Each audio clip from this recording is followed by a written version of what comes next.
This is OwlUp, where learning happens in minutes, not hours. For a deeper journey, explore all our courses at owlup.co. Now, let's dive in.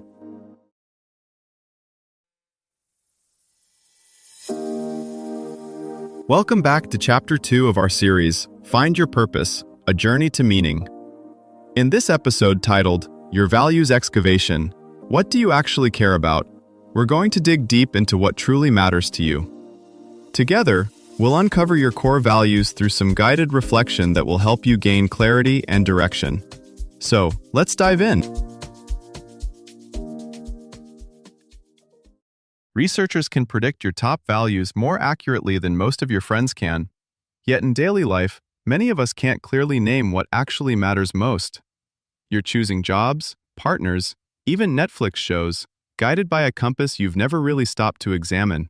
Most people don't realize their calendar is already a confession of what they care about. Scroll through your last week. Where you spent time, energy, and attention is quietly shouting your priorities, whether you agree with them or not. That mismatch is where frustration often hides. You say growth matters, but your schedule is full of avoiding challenges. You say family comes first, but work emergencies always win. Values aren't about who you wish you were, they're about the patterns you actually defend when life gets crowded. Think about when you felt oddly proud, deeply hurt, or quietly guilty. Those emotional spikes are like notifications from your deeper priorities, flagging when you're aligned or off course. In this episode, you'll start decoding those signals and turn vague "I should care about" into a sharper sense of "I truly won't compromise on." Psychologists don't just ask people what matters, they watch what reliably lights them up or wears them down across years. When researchers strip away mood, trends, and other people's opinions, what's left are those few themes you keep coming back to, like fairness, curiosity, or stability. They show up in the arguments you're willing to have, the risks you'll actually take, and the non-negotiables you enforce even when it's inconvenient. Think about choices that felt costly but right, and compromises that still bother you. Those aren't random quirks, they're clues to the shortlist you truly protect. If you ask most people for their core values, they either freeze or give you a polished brochure: family, honesty, hard work. Those answers aren't useless, but they're usually a mix of cultural slogans, what sounds respectable, and a hazy sense of who I should be. Psychologists care less about what you say your values are, and more about the moments when you quietly prove them. One simple way researchers get closer to the truth is by looking at trade-offs. Values only really show themselves when something has to lose. You might like both creativity and security, but which one wins when you're offered a risky, exciting role with a shaky contract? That winner tends to be a real value.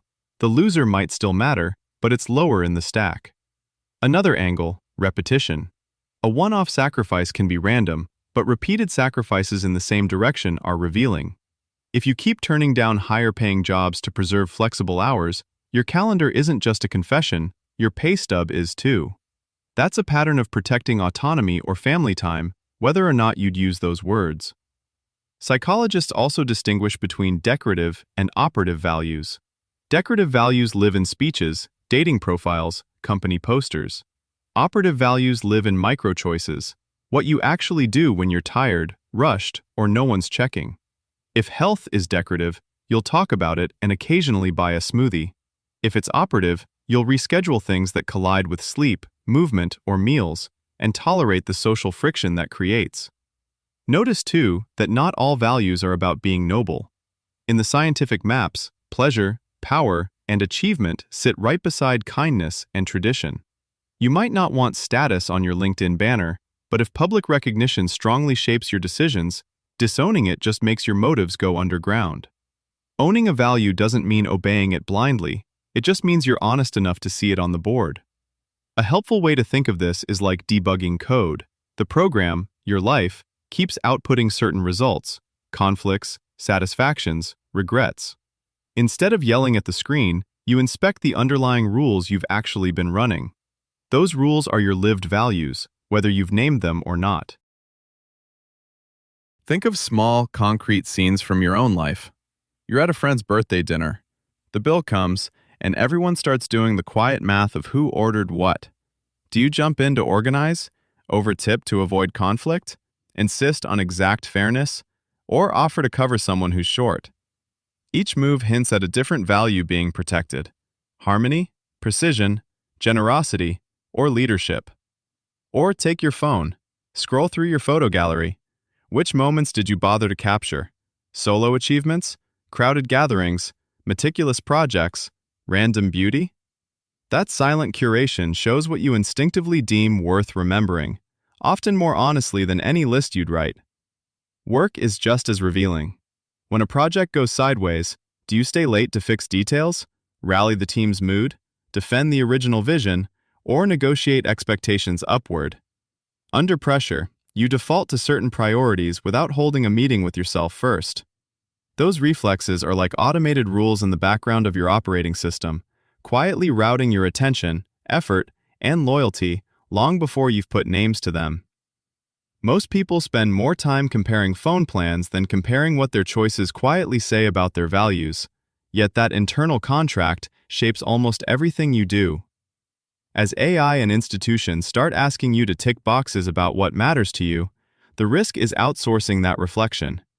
Treat your own data, screenshots, recurring calendar blocks, late-night searches, like a personal lab. You're not trying to impress anyone. You're reverse engineering the code you're already running. Values work isn't about drafting a perfect motto. It's more like tweaking a playlist until every song fits a mood you actually live in. As you notice which choices you keep replaying, who you text first, what you cancel last, you're quietly editing the track list. Over time, that curation can turn scattered noise into something that sounds like you on purpose. To go deeper, here are 3 next steps. 1. Block off 20 minutes and complete the free Personal Values Assessment at valuecenter.com. Then print your results and literally highlight the 3 values that feel most alive when you picture a recent moment you were proud of yourself. Compare those to the default values you absorbed from family or work that the episode talked about. 2. Grab a values card sort deck like the one from the Good Project, or use their free online version, and do a ruthless elimination round until you're down to 5. Then map each of those 5 to one area the host mentioned: work, relationships, health, money, or creativity, by writing a single real-life example next to each. For example, creativity, the way I redesigned my workspace last month. 3. Choose one value that surprised you. Search podcast plus that value, for example, podcast plus autonomy, and queue up one episode for your next walk or commute, treating it like a mini lab where you notice every time that value shows up or clashes with how your day is actually structured. This was OwlUp, your daily step forward. To keep learning with structured courses and more insights, go to owlup.co. Until tomorrow.